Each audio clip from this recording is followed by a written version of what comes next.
SSC 2026 ব্যাচের শিক্ষার্থীরা, তোমরা আন্দোলনের ডাক দিয়েছো। এসএসসি 2026 ব্যাচের পরীক্ষার্থীরা তারা পরীক্ষা শেষ হতে না হতেই আন্দোলনের ডাক দিয়েছে। ঢাকা শিক্ষা বোর্ড সহ তাদের চেয়ারম্যানের কাছে 4 দফা দাবি নিয়ে স্মারকলিপি ঘোষণা করেছে এই 26 ব্যাচের শিক্ষার্থীরা। দেখা যাক তারপরে তারা কি তাদের দাবি নিয়েছেন। প্রথম দাবি হলো সিকিউ এমসিকিউ মিলে 33 মিলে তাদের পাস দিতে হবে।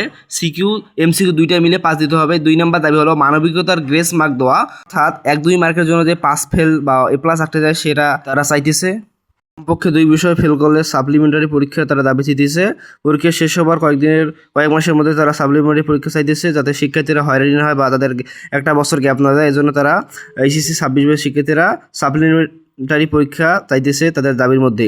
তারপরে 4 নম্বর দাবি দেখো, রেজাল্ট প্রকাশ হলে সব বিষয়সমূহ ফেল বিষয়গুলো সিকিউ এমসিকিউ প্র্যাকটিক্যালের সব অংশের মার্ক প্রদর্শন করা, অর্থাৎ শিক্ষার্থী যখন রেজাল্ট হবে তখন ওই রেজাল্টের মধ্যে তার সিকিউর মার্কও দেওয়া থাকবে, এমসিকিউর মার্কও প্র্যাকটিক্যাল সব মার্ক একসাথে দেওয়া থাকবে।